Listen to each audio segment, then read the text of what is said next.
A single can of pink glitter hairspray exploded across the Admiral's crisp white uniform at 0600 sharp, and every soul on Fort Liberty froze as the base's deadliest legend turned, dripping, to stare down the trembling private who'd just ruined her career in one stupid prank.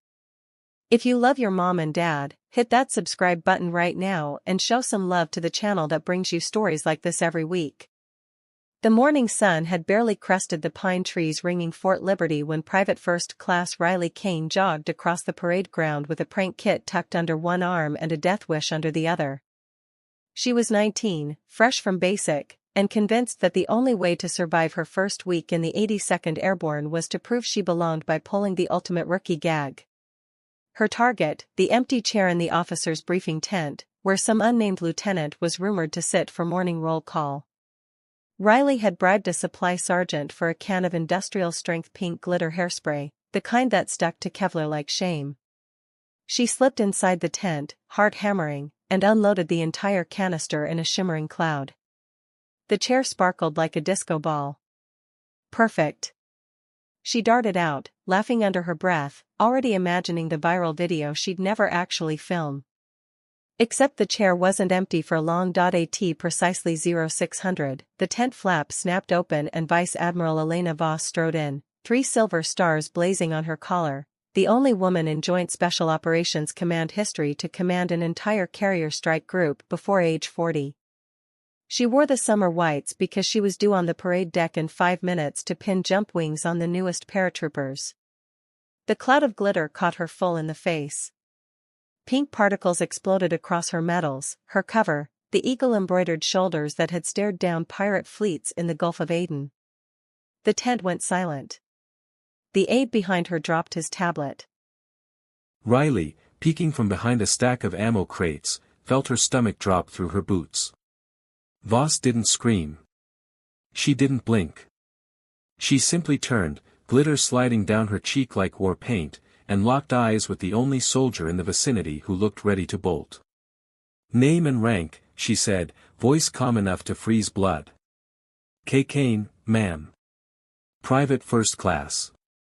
82nd. Riley's salute wobbled. "Congratulations, Private Kane. You just assaulted a flag officer. Court-martial starts tomorrow." The base erupted. MPs swarmed. Riley was zip-tied and marched to the stockade while whispers ricocheted from Motor Pool to Chow Hall. The rookie sprayed the Admiral. By noon, the clip, filmed by a drone operator who'd been testing new gear, was trending on every military spouse Facebook group from Bragg to Pendleton. Pink glitter became the emoji of the week. Someone photoshopped Voss's face onto a My Little Pony. The internet crowned Riley, Glitter Girl, equal parts hero and cautionary tale. But the story wasn't over. That night, in the dim holding cell, the door clanged open and Voss walked in alone, still wearing the ruined uniform because she refused to change until the investigation closed. She carried no escort, no recorder, just a manila folder and a stare that could core an apple at 50 yards. "On your feet, Private." Riley scrambled up. Voss dropped the folder on the metal table. Inside, Riley's enlistment papers, high school transcripts, and a sealed juvenile record. "You hacked the guidance counselor's grading system at 16 to bump your best friend's GPA so she could play varsity soccer. Petty theft at 14, candy bars from a 7-Eleven. And last year you hot-wired the principal's golf cart and parked it on the football field with the horn blaring, Sweet Caroline. You've got a rap sheet longer than most sergeants major." Riley swallowed. "Yes, ma'am. You're also the only recruit in your cycle to max the new combat fitness test on the first try. And you. ASFOB scores put you in the top 1%. So here's the deal." Voss leaned in until Riley smelled glitter and gun oil. "I could end you tomorrow. Or you could work for me. My personal aide slot just opened, my last one transferred after a drone strike in Syria left him with shrapnel in places the Navy doesn't list on forms. The job comes with hazard pay, 0 sleep, and the distinct possibility you'll die before 21. Interested?"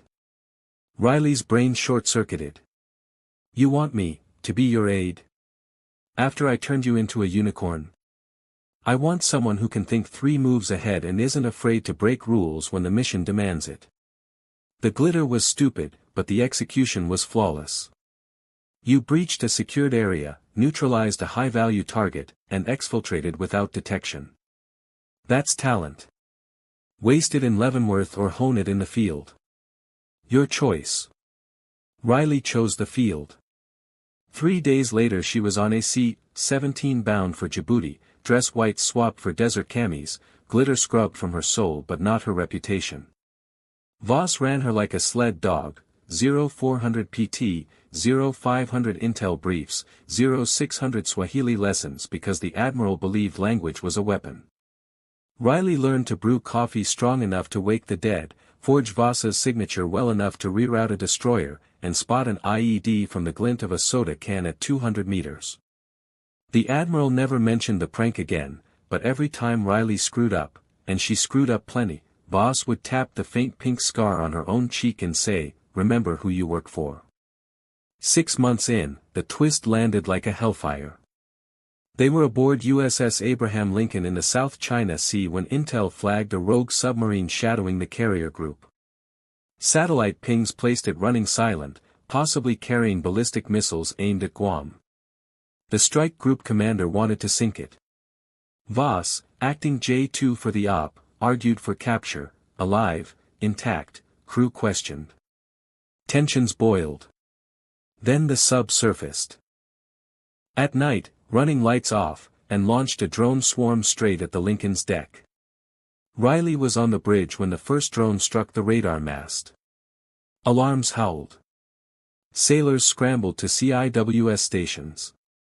Voss grabbed Riley by the vest. "You still have that prank kit?" "Ma'am." "The glitter. You kept a can, didn't you? Tell me you kept a can." Riley's sea bag was 3 decks down, but muscle memory kicked in. She sprinted, vaulted hatches, and returned with the dented pink canister like it was Excalibur. Voss grinned, the first real smile Riley had ever seen, and snatched it. "Follow me." They hit the flight deck as drones buzzed overhead like hornets. Voss popped the cap, shook the can, and sprayed a glittering arc into the air. The particles caught the deck lights, creating a shimmering fog. Infrared sensors on the drones went haywire, mistaking the cloud for a heat signature. One by one, the swarm veered into the glitter, engines choking on metallic flakes. Half crashed into the ocean. The rest auto-returned to the sub, now a sitting duck. Marines fast roped aboard the sub an hour later. The captain surrendered without a shot. Inside the control room, North Korean markings, launch codes for Guam, and a manifest listing a second sub en route. Voss's hunch saved a U.S. territory. The glitter prank saved the fleet. Back in Norfolk, the Navy threw a ceremony. Voss pinned a Navy Commendation Medal on Riley's chest while news choppers circled. The citation read, in part, for innovative use of non-lethal aerosol countermeasures under direct threat. The press ate it up. Glitter Girl was now a war hero. But the final twist waited in the Admiral's cabin that night. Voss poured 2 fingers of bourbon, against every regulation, and slid a folder across the desk. "Open it." Inside, adoption papers. Riley's name, Voss's signature. "You turn 20 next month," Voss said. I checked. "You've got no family on record." "I do. 1 daughter, grown, hates the Navy. I could use another. Someone who understands why I do this job. Someone who'd spray a 3-star in the face and live to tell about it." Riley stared at the papers until the words blurred. "You're serious? As a court-martial? You barely know me. I know you slept outside my door in Djibouti when Intel flagged a possible insider threat. I know you learned to fold my uniforms with hospital corners sharp enough to slice bread. I know you cried in the head after your first firefight but still dragged a wounded SEAL 50 yards to the medevac bird. I know enough." Riley signed. The bourbon burned less than the tears she refused to let fall. A year later, now seaman apprentice came, Voss pulled strings for a lateral transfer, stood on the same Fort Liberty parade ground where the nightmare began. Voss, promoted to full admiral, pinned the Silver Eagles on her own shoulders while Riley, in dress blues, held the velvet box. The bass band played Anchors Aweigh even though half the crowd wore army green. Cameras rolled. The viral clip of the glitter incident played on the Jumbotron, remixed with footage of the drone takedown. The crowd roared. After the ceremony, Voss pulled Riley aside. "One more thing." She handed over a small wooden box. Inside, the original pink canister, empty, engraved. "To Glitter Girl, never change. Love, Mom." Riley laughed until she couldn't breathe. Somewhere in the stands, a new private watched wide-eyed, already plotting his own legend. Riley caught his eye and shook her head. Some pranks, she thought, changed the world. The Admiral and her daughter walked off the field together, pink glitter still caught in the creases of an old uniform folded away in a sea bag, proof that sometimes the wrong target is exactly the right one. Now drop a comment and tell me, what part of the country are you watching from tonight? East Coast, West Coast, down south, or somewhere in between? Let's put this story on the map.